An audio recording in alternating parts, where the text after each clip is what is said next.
Fatos e versões. O que vai impactar na sua vida agora no Café com Política. No Café com Política de hoje, nós recebemos aqui nos estúdios o presidente estadual do Movimento Jovens de Direita de Minas Gerais, Vitor Luquezzi. Vitor, bom dia, bem-vindo. Prazer tê-lo com a gente aqui. Prazer é meu, Rodrigo. Bom dia, Thalita. Bom dia a todos de Belo Horizonte. É um prazer imenso estar aqui com vocês. Ô, Vitor, para a gente começar esse bate-papo, vocês no fim de semana fizeram aí um evento para arrecadar assinaturas para o Aliança pelo Brasil, que é o partido que o presidente está tentando viabilizar.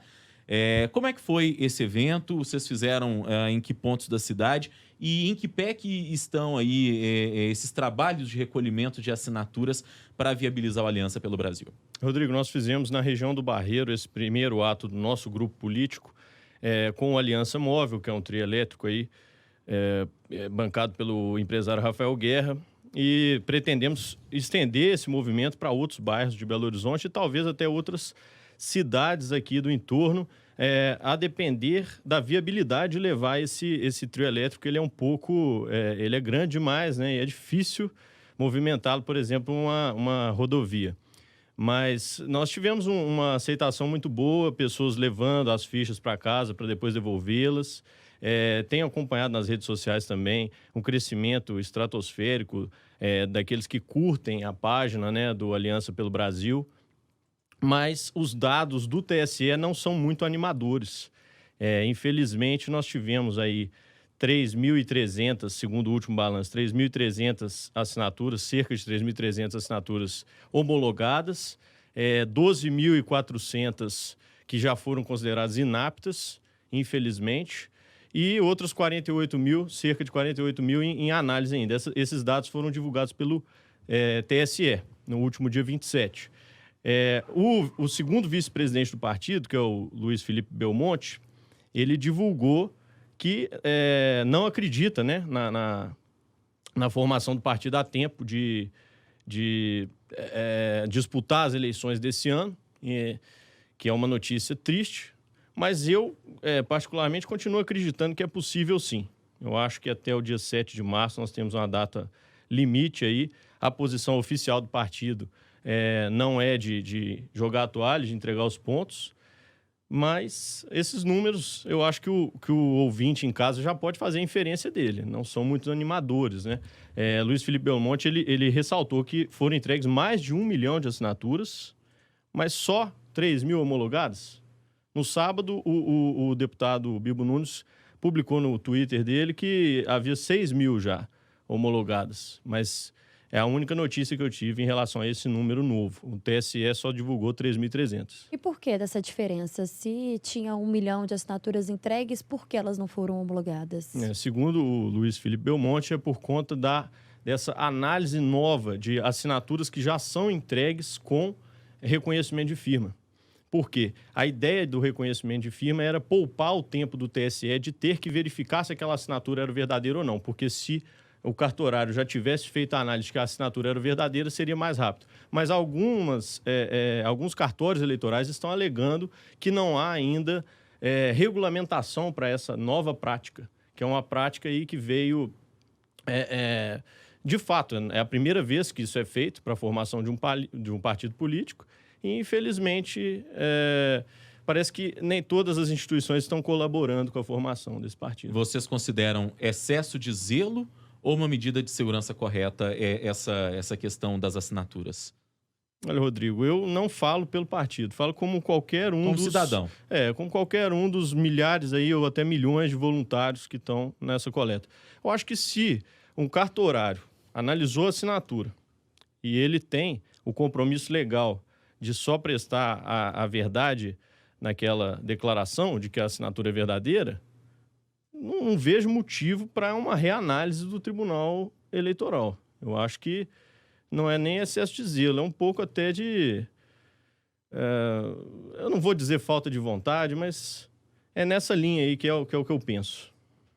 A gente já trouxe também a informação de que o presidente Jair Bolsonaro já declarou também de que não tem esperança de que o Aliança pelo Brasil seja registrado a tempo das eleições ainda em 2020. E de que ele não escolheria apoiar nenhum partido ou nenhum candidato para as eleições deste ano. Como que a direita fica aqui em Minas, Vitor? Olha, Thalita, eu acho que nós vamos ter candidaturas esparsas em vários partidos, né? Eu era presidente do PSL jovem, enquanto o Bolsonaro estava no PSL, tinha um projeto de candidatura para esse ano, mas em virtude de ter feito um compromisso público de que seria candidato pelo Aliança pelo Brasil, eu já estou descartando essa possibilidade caso o partido não esteja pronto. Estou até em conversas com uma outra pré-candidata, que é a Janaína Cardoso, lá da região do Barreiro, minha região, e eu acho que muitos outros candidatos vão acabar passando por isso.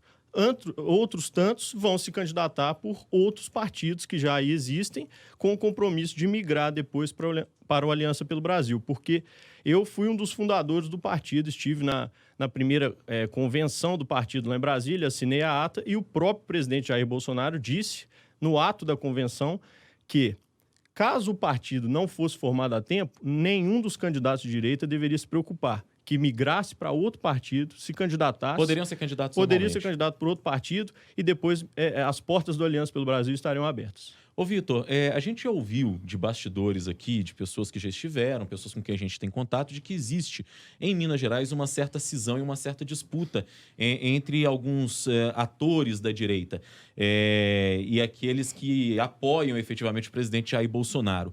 E aí eu te pergunto, que cisão é essa, se ela existe, e isso atrapalha no processo do recolhimento de assinaturas, no processo burocrático para tirar o Aliança pelo Brasil do papel e transformá-lo efetivamente num partido regularizado?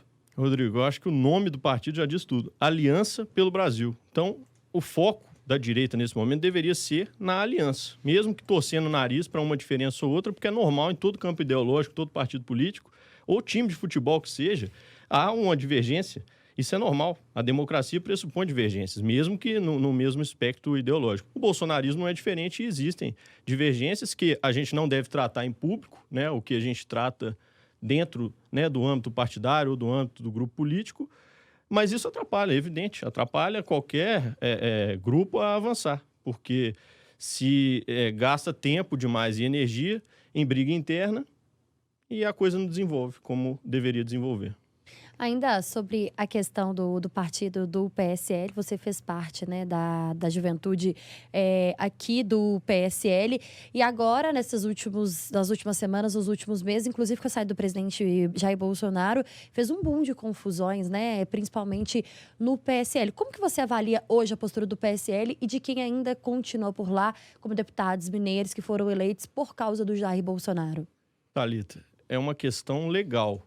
Eles não podem sair como deputados que foram eleitos pelo sistema proporcional de votos sem arriscarem perder o mandato. Então, eles permanecem lá, ainda que muito alinhados com o presidente Jair Bolsonaro.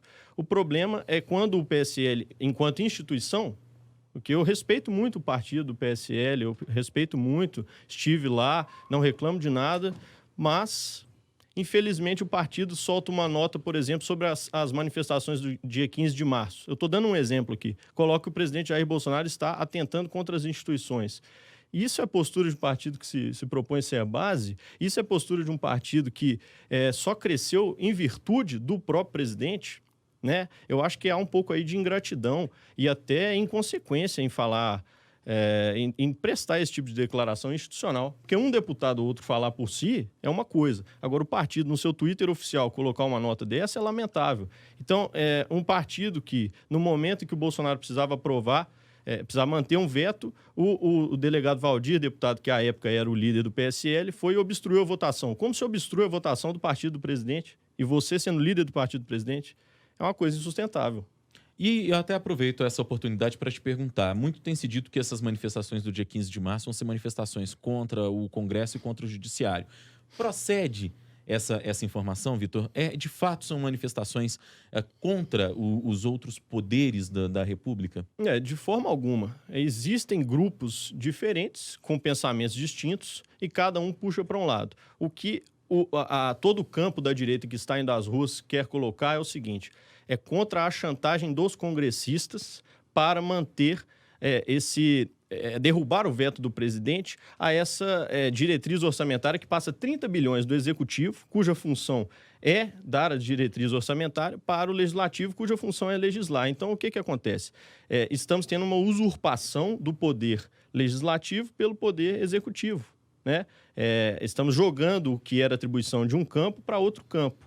Então, as pessoas que estão indo às ruas, elas não estão contra as instituições, elas não querem fechar o Congresso, dissolver o Congresso ou fechar o STF. O que elas querem é que haja respeito dessas instituições, das pessoas que lá estão ocupando cargos políticos, ao Executivo. Não é uma questão... São manifestações contra práticas, então. Exatamente. É contra a chantagem, não é contra o Congresso. É contra a chantagem dos congressistas. O mote único é esse, pauta única, apoio ao governo federal e contra a chantagem dos congressistas. Até porque, dentro da direita democrática, existe um campo que não vai aceitar. Eu, por exemplo, sou de direita, sou conservador e justamente por isso eu prego a conservação das instituições, como o Congresso.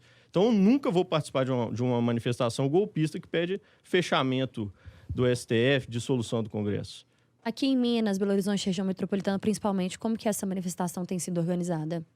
Vários grupos puxando chamados via WhatsApp, como já nos acostumamos a fazer desde a época do impeachment, do pedido de impeachment da ex-presidente Dilma Rousseff.